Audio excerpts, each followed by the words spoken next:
ಗೃಹ ಪ್ರವೇಶ ಮಾಡಿದಾಗ ಇತ್ತೀಚಿನ ದಿನಗಳಲ್ಲಿ ಶಾಸ್ತ್ರೀಯವಾಗಿ ಮಾಡ್ತಾ ಇಲ್ಲ.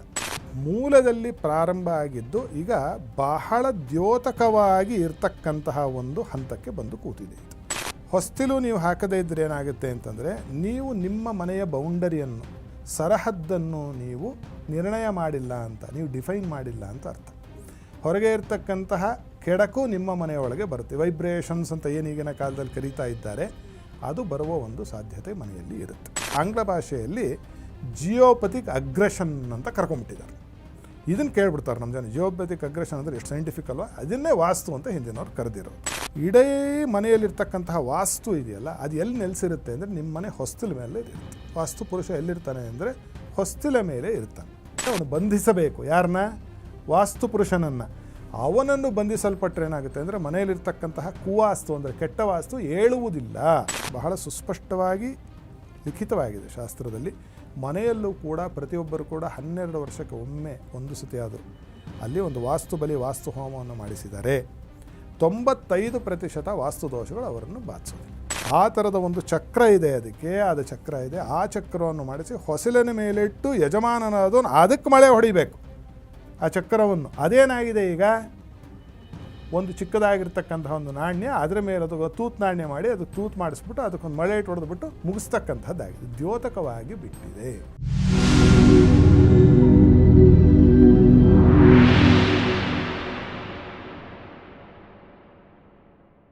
ನಮಸ್ಕಾರ ವೀಕ್ಷಕರೇ, ಟಿವಿ ವಿಕ್ರಮ ಹಂಸಧ್ವನಿ ಕಾರ್ಯಕ್ರಮಕ್ಕೆ ಸ್ವಾಗತ. ನಾನು ಶ್ವೇತಾ. ಯೋಗ ಸೂತ್ರ ಮತ್ತು ಆಧ್ಯಾತ್ಮಿಕತೆಯ ಅರ್ಥಪೂರ್ಣ ವಿಚಾರಗಳನ್ನು ತಿಳಿಸುವಂತಹ ವೇದಿಕೆಯೇ ಹಂಸಧ್ವನಿ ಕಾರ್ಯಕ್ರಮ. ಎಂದಿನಂತೆ ಈ ಕಾರ್ಯಕ್ರಮದಲ್ಲಿ ನಮ್ಮೊಟ್ಟಿಗಿದ್ದಾರೆ ತಮ್ಮ ಅಮೂಲ್ಯ ಹಿತವಚನಗಳಿಂದ ಬದುಕಿನ ಸಾರ ತಿಳಿಸುತ್ತಿರುವಂತಹ ಧರ್ಮಶಾಸ್ತ್ರ ಪಾರಂಗತರು, ವೇದಶಾಸ್ತ್ರ ಪರಿಣಿತರು ಆಗಿರುವಂತಹ ಹಂಸಶ್ರೀ ಸವಿತೃ ಶರ್ಮಾ ಗುರೂಜಿ. ಗುರೂಜಿ, ನಿಮಗೆ ಕಾರ್ಯಕ್ರಮಕ್ಕೆ ಆತ್ಮೀಯವಾದ ಸ್ವಾಗತ. ಸದಾತ್ಮಧ್ಯಾನ ನಿರತಂ ವಿಷಯೇಭ್ಯಃ ಪರಾಂಗುಖಂ ನೌಮಿ ಶಾಸ್ತ್ರೇಷು ನಿಷ್ಣಾತಂ ಚಂದ್ರಶೇಖರ ಭಾರತೀ ಶ್ರೀಮಜ್ಜಗದ್ಗುರು ಶ್ರೀ ಶ್ರೀ ಶ್ರೀ ಸಚ್ಚಿದಾನಂದ ಬಾಲಕೇಶ್ವರ ಭಾರತಿ ಮಹಾಸ್ವಾಮಿನೇ ನಮಃ. ಜೈ ಗುರುದೇವ ದತ್ತ. ವೀಕ್ಷಕರೆಲ್ಲರಿಗೂ ಮಂಗಳೋದಯ, ಸನ್ಮಂಗಳವಾಗಲಿ. ವೀಕ್ಷಕರೇ, ಕಳೆದ ಸಂಚಿಕೆಯಲ್ಲಿ ವಾಸ್ತುವಿನ ನಿಜವಾದ ಅರಿವನ್ನು ಮೂಡಿಸಿದ್ದಾರೆ ಗುರೂಜಿ. ಹಾಗಾದರೆ ಈ ಸಂಚಿಕೆಯಲ್ಲಿ ವಾಸ್ತು ದೋಷ, ಅದರ ಪರಿಹಾರದ ಬಗ್ಗೆ ತಿಳಿದುಕೊಳ್ಳೋಣ. ವಾಸ್ತು ಎಂದ ಕೂಡಲೇ ಬಹಳಷ್ಟು ವಾಸ್ತು ದೋಷಗಳ ಬಗ್ಗೆ ಬಹಳ ಪ್ರಶ್ನೆಗಳೆದ್ದೇಳುತ್ತೆ ಗುರೂಜಿ. ಅಂದರೆ ಎಂಥದ್ದೇ ವಾಸ್ತು ದೋಷ ಇದ್ದರೂ ಪರಿಹಾರಗಳು ಖಂಡಿತವಾಗ್ಲೂ ಸಿಗುತ್ತಾ ಅನ್ನೋದ್ರ ಬಗ್ಗೆ ಹೇಳಿ. ಮೊದಲನೇದು, ವಾಸ್ತುದೋಷಕ್ಕೆ ಪರಿಹಾರ ಇತ್ತೀಚಿನ ದಿನಗಳಲ್ಲಿ ನಾವು ನೋಡಿದ ಹಾಗೆ ಈ ಗೋಡೆಯನ್ನು ಹೊಡೆದ್ಬಿಟ್ಟು ಬಾಗಿಲಿನ ಅಲ್ಲಿಗಿಡು ಇಲ್ಲಿಗಿಡು ಅಂತಕ್ಕಂಥದ್ದು ನಡೀತಾ ಇದೆ. ಹೇಳ್ತಾ ಇರ್ತಕ್ಕಂಥವ್ರು, ಕೇಳ್ತಾ ಇರ್ತಕ್ಕಂಥವ್ರು ಇದ್ದರೆ ಅದು ನಮ್ಮದೇನು ಚಕಾರ ಇಲ್ಲ. ಆದರೆ ವಾಸ್ತುಶಾಸ್ತ್ರದಲ್ಲಿ ಇದಕ್ಕೆ ಅದ್ಭುತವಾದ ಒಂದು ಪರಿಹಾರವನ್ನು ಜನಜನಿತವಾಗಿ ಅನಾದಿ ಕಾಲದಿಂದ ಬಂದಿದೆ. ಇದಕ್ಕೆ ಗೃಹ ಪ್ರವೇಶ ಅಂತ ಹೆಸರು. ಗೃಹ ಪ್ರವೇಶ ಮಾಡಿದಾಗ ಇತ್ತೀಚಿನ ದಿನಗಳಲ್ಲಿ ಶಾಸ್ತ್ರೀಯವಾಗಿ ಮಾಡ್ತಾ ಇಲ್ಲ. ಅದನ್ನು ಹೇಳಲಿಕ್ಕೆ ನಾನು ಸಂತೋಷನೂ ಪಡ್ತೀನಿ ಮತ್ತು ಖೇದವನ್ನು ಕೂಡ ವ್ಯಕ್ತಪಡಿಸ್ತೇನೆ. ಯಾರನ್ನೂ ದೂರೋದಲ್ಲ, ಆ ರೀತಿಯಾಗಿ ವಾಸ್ತುವಿನ ಪೂಜೆ ಇದು ನಡೀತಾ ಇಲ್ಲ. ಮೊಟ್ಟ ಮೊದಲನೇದಾಗಿ ವಾಸ್ತು ಅಥವಾ ಒಂದು ಗೃಹ ಪ್ರವೇಶ ಅಂದರೆ ಎಲ್ಲರೂ ಮಾಡ್ತಾ ಇರೋದೇನು ಅಂದರೆ, ಒಂದು ಸುದರ್ಶನ ಹೋಮ, ಒಂದು ಗಣಪತಿ ಹೋಮವನ್ನು ಮಾಡೋದು, ಸತ್ಯನಾರಾಯಣ ಪೂಜೆಯನ್ನು ಮಾಡೋದು, ಮನೆಗೆ ಹೊರಟು ಹೋಗೋದು. ಹಿಂದಿನ ದಿನ ರಾತ್ರಿ, ತಿರುಗಿ ದಿನ ಬೆಳಗ್ಗೆ, ಇಷ್ಟಕ್ಕೆ ಸೀಮಿತ ಮಾಡಿಕೊಂಡು ಬಿಟ್ಟಿದ್ದಾರೆ. ಮನೆಯನ್ನು ಕಟ್ಟಬೇಕಾದರೆ ಕೋಟ್ಯಾಂತರ ರೂಪಾಯಿ ಹಾಕಿ ಮನೆ ಕಟ್ಟಿದವರು ಪೂಜೆ ಮಾಡಿಸಲಿಕ್ಕೆ ಹಣವನ್ನು ಸ್ವಲ್ಪ ವ್ಯಯ ಮಾಡಲಿಕ್ಕೂ ಕೂಡ ಹಿಂದೆ ಮುಂದೆ ನೋಡ್ತಕ್ಕಂತಹ ಒಂದು ಮನಸ್ಥಿತಿ ನಮ್ಮ ಸಮಾಜದ್ದಾಗಿದೆ. ನಿಮ್ಮ ಆಯ್ಕೆ, ಅದರ ಬಗ್ಗೆ ನಾವು ಮಾತಾಡೋದಿಲ್ಲ. ಅಷ್ಟೇ ಹೇಳಿ ಅಲ್ಲಿಗೆ ಬಿಡ್ತೇನೆ ನಾನು. I leave it at that. ಆದರೆ ಯಾರೇ ಮನೆ ಗೃಹ ಪ್ರವೇಶವನ್ನು ಮಾಡಿದಾಗ ಒಂದು ಪದ್ಧತಿ ಹಿಂದಿನಿಂದ ಇದೆ. ಅದೇನು ಅಂತಂದರೆ, ಮನೆಯ ಹೊಸ್ತಿಲಿರುತ್ತಲ್ಲ, ಅದಕ್ಕೊಂದು ಚಿಕ್ಕದಾಗಿರ್ತಕ್ಕಂತಹ ಒಂದು ನಾಣ್ಯ, ಅದರ ಮೇಲೆ ಒಂದು ಮಳೆ, ಒಂದು ಕಾಯಿನಿಟ್ಟು ಅದಕ್ಕೆ ಮಳೆಯಲ್ಲಿ ಹೊಡೆದು ಬಿಡ್ತಾರೆ. ಪುರೋಹಿತರು ಹೇಳ್ತಾರೆ, ಇವರು ಒಂದು ಜಡೀತಾರೆ. ಅದು ಯಾರದೋ ಒಂದು ಮುಖವೋ ಮೂತಿ ಇರ್ತಕ್ಕಂಥ ತಾಮ್ರದ ಕಾಸನ್ನು ತರ್ತಾರೆ. ಅದ್ರ ಮೇಲೊಂದು ತಾಮ್ರದ ಮಳೆಯನ್ನು, ಹಿತ್ತಾಳೆ ಮಳೆಯನ್ನು ತರ್ತಾರೆ. ಡಬ ಡಬ ಡಬ ಹೊಡಿತಾರೆ, ಒಂದು ಹನಿ ಹಾಲು ಹಾಕ್ತಾರೆ, ಆಯ್ತಾಯಿತು ಅಂತಾರೆ, ಒಳಗೆ ಬಂದು ಹೋಗ್ತಾರೆ. ಇದು ಏನಾಗಿದೆ ಅಂತಂದರೆ, ಮೂಲದಲ್ಲಿ ಪ್ರಾರಂಭ ಆಗಿದ್ದು ಈಗ ಬಹಳ ದ್ಯೋತಕವಾಗಿ ಇರ್ತಕ್ಕಂತಹ ಒಂದು ಹಂತಕ್ಕೆ ಬಂದು ಕೂತಿದೆ. ಇದು ಮೊಟ್ಟ ಮೊದಲನೇದಾಗಿ ಇತ್ತೀಚಿನ ದಿನಗಳಲ್ಲಿ ಮನೆಗಳಿಗೆ ತಲಬಾಗಿಲಿಗೆ ಹೊಸ್ತಿಲಿಲ್ಲ. ನೀವು ನೋಡಿದ್ರೆ, ನೀವು ನೋಡಿ, ಯಾರ ಮನೆಗೂ ಹೊಸ್ತಿಲಿಲ್ಲ. ಹೊಸ್ತಿಲು ನೀವು ಹಾಕದೇ ಇದ್ದರೆ ಏನಾಗುತ್ತೆ ಅಂತಂದರೆ, ನೀವು ನಿಮ್ಮ ಮನೆಯ ಬೌಂಡರಿಯನ್ನು, ಸರಹದ್ದನ್ನು ನೀವು ನಿರ್ಣಯ ಮಾಡಿಲ್ಲ ಅಂತ, ನೀವು ಡಿಫೈನ್ ಮಾಡಿಲ್ಲ ಅಂತ ಅರ್ಥ. ಹೊರಗೆ ಇರ್ತಕ್ಕಂತಹ ಕೆಡಕು ನಿಮ್ಮ ಮನೆಯೊಳಗೆ ಬರುತ್ತೆ. ವೈಬ್ರೇಷನ್ಸ್ ಅಂತ ಏನೀಗಿನ ಕಾಲದಲ್ಲಿ ಕರೀತಾ ಇದ್ದಾರೆ, ಅದು ಬರುವ ಒಂದು ಸಾಧ್ಯತೆ ಮನೆಯಲ್ಲಿ ಇರುತ್ತೆ. ಮನೆಯ ಮುಂದಿನ ಬಾಗಿಲು ಸಿಂಹದ್ವಾರ ಅಂತ ಕರೀತಾರೆ. ಹಿತ್ತಲು ಬಾಗಿಲು ಅಂತ ಇದ್ದರೆ ಅದಕ್ಕೆ ಎರಡಕ್ಕೂ ಕನಿಷ್ಠ ಅವೆರಡಕ್ಕೂ ಹೊಸ್ತಲನ್ನು ಇಡಲೇಬೇಕಾಗಿರ್ತಕ್ಕಂಥ ನಿಯಾಮಕ ಮತ್ತು ವಿಧಿ ವಾಸ್ತುಶಾಸ್ತ್ರದಲ್ಲಿ ಇದೆ. ಇಷ್ಟೆಲ್ಲ ಆದಮೇಲೆ ವಾಸ್ತು ಅಂತಂದರೆ ಮನೆಯಲ್ಲಿ ಚಿಕ್ಕಪುಟ್ಟ ದೋಷಗಳಿದ್ದಾಗ ಅದಕ್ಕೆ ರಾಕ್ಷೋಗ್ನ ಹೋಮ ಅಂತಲೂ ಮತ್ತು ವಾಸ್ತು ಹೋಮ ವಾಸ್ತು ಬಲಿ ಅಂತ ಮಾಡ್ತಕ್ಕಂಥ ಒಂದು ಪದ್ಧತಿ ಉಂಟು. ಅದನ್ನು ಹಿಂದಿನ ಸುಮಾರು ಸಂಚಿಕೆಗಳನ್ನು ನಾವು ಹೇಳಿದ್ದೇವೆ. ಮನೆಯನ್ನು ಪ್ರಾರಂಭ ಮಾಡಬೇಕಾದರೆ ಆದಿ ಮಧ್ಯೆ ಅಂತ್ಯೇಶು ಅಂತ ಹೇಳುತ್ತೆ. ಅಂದರೆ ಆದಿಯಲ್ಲಿ ಒಂದು ವಾಸ್ತುಪೂಜೆ ವಾಸ್ತುಬಲಿ, ಮಧ್ಯದಲ್ಲಿ ನಿಂಟು ಲೆವೆಲ್ಗೆ ಬಂತು ಅಂತಂದರೆ ಆವಾಗ ಒಂದು ವಾಸ್ತುಪೂಜೆ ಒಂದು ವಾಸ್ತುಬಲಿ, ಮನೆಯ ಗೃಹ ಪ್ರವೇಶ ಕಾಲದಲ್ಲಿ ಒಂದು ವಾಸ್ತುಪೂಜೆ ಒಂದು ವಾಸ್ತುಬಲಿ ವಾಸ್ತು ಹೋಮವನ್ನು ಮಾಡಬೇಕಾಗಿರ್ತಕ್ಕಂಥದ್ದು ಸಶಾಸ್ತ್ರೀಯವಾದ ಗೃಹ ಪ್ರವೇಶ ಮತ್ತು ಮನೆಯನ್ನು ಕಟ್ಟತಕ್ಕಂತಹ ಒಂದು ನಿಯಮ. ಆದಿ ಮಧ್ಯದಲ್ಲಿ ಹೋಗಿ ಈಗ ಅಂತ್ಯದಲ್ಲೂ ಹೋಗಿದೆ, ಅದು ಬಿಟ್ಟು ಹೋಗಿದೆ. ಸುಮ್ಮನೆ ತೋರ್ಸೋಕ್ಕೆ ಜನರಿಗೆ ಏನೋ ಒಂದಿಷ್ಟು ಪೂಜೆಯನ್ನು ಮಾಡಬೇಕು, ಕಲಶಗಳನ್ನು ಇಡಬೇಕು, ಒಂದಷ್ಟು ಹೊಗೆ ಆಡಿಸಬೇಕು ಮನೆಯಲ್ಲಿ ಅಂತಕ್ಕಂಥದ್ದು ಬಂದಿದೆ. ಇದು ತಪ್ಪು. ಪ್ರಮುಖವಾಗಿರೋ ಅಂಶಕ್ಕೆ ಬರೋಣ. ಅದರ ಬಗ್ಗೆ ಹೆಚ್ಚು ನಾವು ಹೇಳಿ ಆಗಿದೆ, ಸುಮ್ಮನೆ ಟೀಕೆ ಟಿಪ್ಪಣಿಯನ್ನು ಮಾಡೋದು ಅನವಶ್ಯಕ. ಈ ಮನೆಗೆ ಆ ಕಾಸಿಟ್ಟು ಅದರ ಮೇಲೆ ಮೊಳೆ ಯಾಕೆ ಹೊಡಿತಿದ್ದೀವಿ ಅಂತ ನೋಡಿದಾಗ ಪುರಾಣಗಳಲ್ಲಿ, ವರಾಹಾದಿ ಪುರಾಣಗಳಲ್ಲಿ ಮತ್ತು ಸ್ಮಾರ್ತ ಕಾರಿಕೆಗಳಲ್ಲಿ, ಗೃಹ ಪ್ರವೇಶ ವಿಧಿಯಲ್ಲಿ ಇದರಲ್ಲಿ ಏನು ಹೇಳುತ್ತೆ ಶಾಸ್ತ್ರ ಅಂತಂದರೆ, ಇಡೀ ಮನೆಯಲ್ಲಿರ್ತಕ್ಕಂತಹ ವಾಸ್ತು ಇದೆಯಲ್ಲ ಅದು ಎಲ್ಲಿ ನೆಲೆಸಿರುತ್ತೆ ಅಂದರೆ ನಿಮ್ಮ ಮನೆ ಹೊಸ್ತಿಲ ಮೇಲೆ ಇರುತ್ತೆ. ವಾಸ್ತು ಪುರುಷ ಎಲ್ಲಿರ್ತಾನೆ ಅಂದರೆ ಹೊಸ್ತಿಲ ಮೇಲೆ ಇರ್ತಾನೆ. ಈ ವಾಸ್ತು ಅಂದರೆ ಯಾರು ಅಂತಕ್ಕಂಥದ್ದನ್ನು ಹೇಳಿದ್ದೆ, ನಾನು ಮತ್ತೊಮ್ಮೆ ಅದನ್ನು ಪುನರುದ್ಧರಿಸ್ತೀನಿ. ಈಶ್ವರ ಅಂಧಕಾಸುರನ ವಧೆ ಮಾಡಬೇಕಾದ್ರೆ ಏನಾಯ್ತಂದರೆ ಆಯಾಸ ಆಗುತ್ತಲ್ಲ, ಹೊಡೆದಾಟ ಬಡದಾಟ ಮಾಡಬೇಕಾದ್ರೆ ಮೈ ಬೆವರುತ್ತೆ. ಹಣೆಯಿಂದ ಬೆವತು ಒಂದು ಹನಿ ನೀರು ಕೆಳಗೆ ಬಿತ್ತಂತೆ. ಬೆವರ ಹನಿ ಯಾರ್ದು? ಸಾಕ್ಷಾತ್ ಪರಮೇಶ್ವರಂತ. ಅಲ್ಲಿಂದ ಅದು ಬೃಹದಾಕಾರವಾಗಿರ್ತಕ್ಕಂತಹ ಸರ್ವಶಕ್ತನಾಗಿರ್ತಕ್ಕಂಥ ಒಂದು ಆಕೃತಿ ಹುಟ್ಟು ಏನು ಮಾಡ್ತು, ತಂದೆ ಏನು ಮಾಡಲಿ ನಾನು, ಈ ರಾಕ್ಷಸರನ್ನೆಲ್ಲ ಇಲ್ಲಿರೋರನ್ನೆಲ್ಲ ತಿನ್ನು ಅಂದ ಈಶ್ವರ. ಅದೇನು ಮಾಡ್ದ, ಆ ರಾಕ್ಷಸರನ್ನೆಲ್ಲ ಸಂಹಾರ ಮಾಡ್ತಾ ಹೋದ್ರೆ ರಾಕ್ಷಸರು ಖಾಲಿ ಆದರು. ಆವಾಗ ಏನು ಮಾಡಿಬಿಟ್ಟ, ದೇವತೆಗಳನ್ನು ತಿನ್ನಲಿಕ್ಕೆ ಹೋಗ್ಬಿಟ್ಟ ಆತ. ಅವನು ನಿಜವಾದ ವಾಸ್ತುಪುರುಷ ಅಂತ ಪುರಾಣದಲ್ಲಿ ಉಲ್ಲೇಖ ಇರೋದು. ಆವಾಗ ಏನು ಮಾಡಿದ್ರು, ಬ್ರಹ್ಮಾದಿ 53 ದೇವತೆಗಳು, ಬ್ರಹ್ಮ, ಅರ್ಯಮ, ಜೃಂಬಕ, ಈ ಥರದ್ದು ಅದಿತಿ, ದಿತಿ, ಬಲ್ಲಾಟ, ಮೃಗ, ಪಿತೃ, ಸೂರ್ಯ, ವರುಣ, ವಾಯು, ಇಂಥ ಸುಮಾರು ದೇವತೆಗಳು, ಆಪವತ್ಸ, ಈ ಥರ ದೇವತೆಗಳು 53 ದೇವತೆಗಳು. ಬ್ರಹ್ಮಾದಿ ತ್ರಿಪಂಚಾಶತ್ ವಾಸ್ತು ದೇವತಾ ಅಂತ ಹೇಳುತ್ತೆ. ಬ್ರಹ್ಮಾದಿ ಅಂದರೆ ಬ್ರಹ್ಮಂದ ಮೊದಲುಗೊಂಡು 53 ವಾಸ್ತುದೇವತೆಗಳು ಅಂತ. ಹೆಂಗೆ ವಾಸ್ತುದೇವತೆ ಅಂದರೆ ಅವನ ಮೇಲೆ ಹತ್ತಿ ಅವನನ್ನೇನು ಮಾಡಿದ್ರು, ನೆಲಕ್ಕೆ ಆದಮಿ ಅವನ ಮೇಲೆ ಕೂತರು.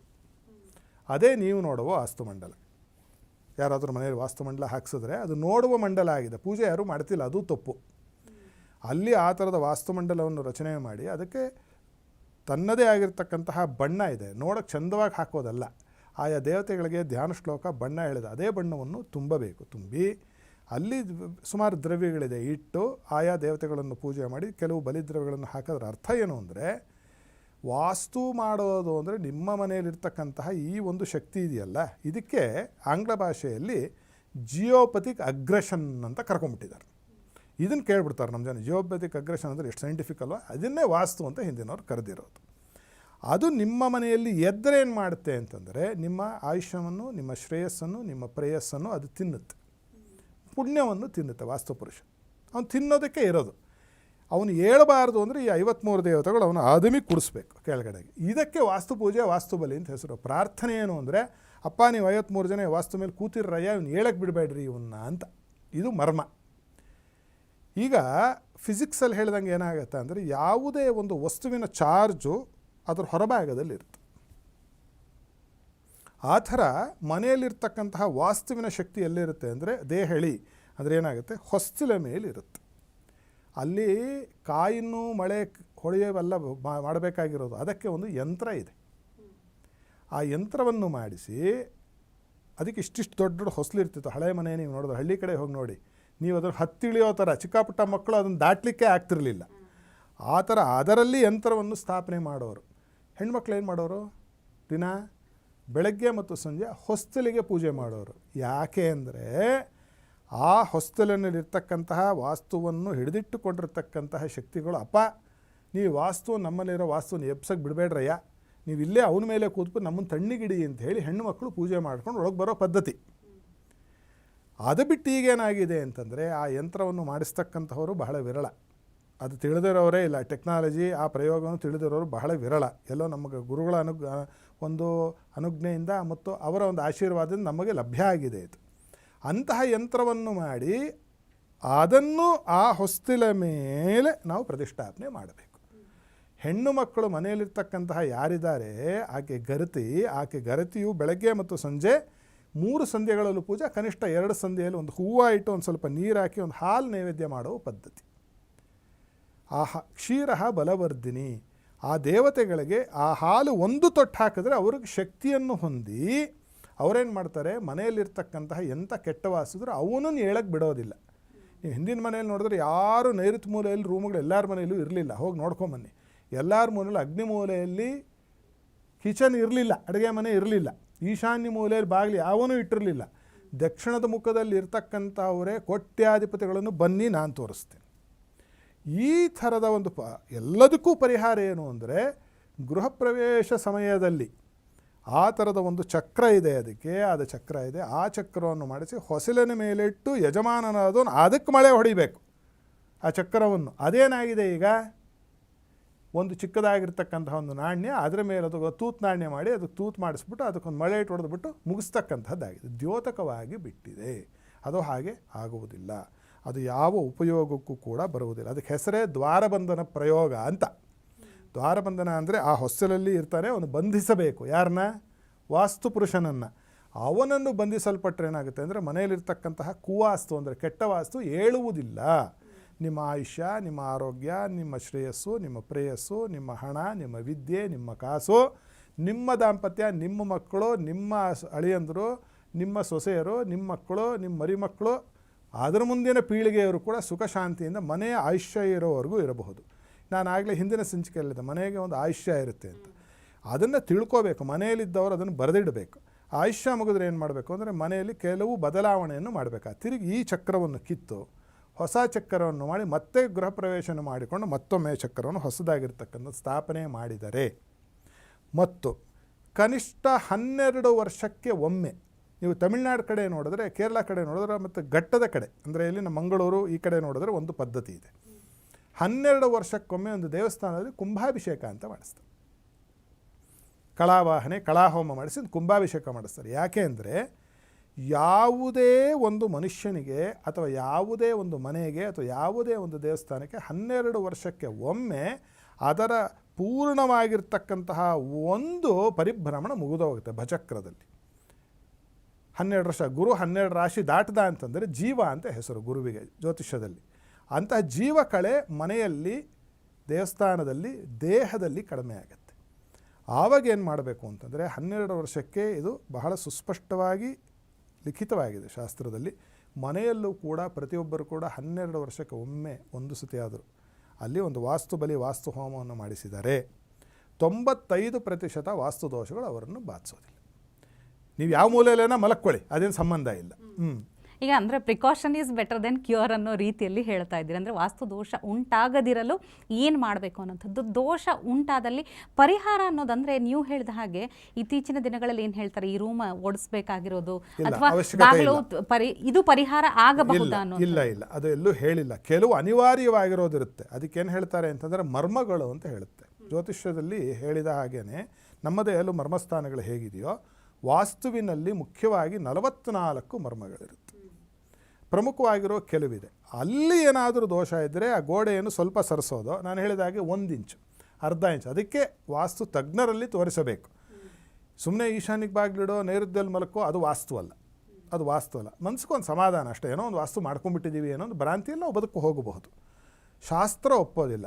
ಅದನ್ನು ಸರಿ ಮಾಡೋದಕ್ಕೆ ಕೆಲವೊಮ್ಮೆ ಆ ಒಂದು ಬಾಗಿಲನ್ನು ಅಥವಾ ಆ ಇರ್ತಕ್ಕಂತಹ ಒಂದು ಪ್ರಹರಿ ಗೋಡೆಯನ್ನು ಹಿಂದೆ ಮುಂದೆ ಮಾಡಬೇಕಾಗಿ ಬರುತ್ತೆ.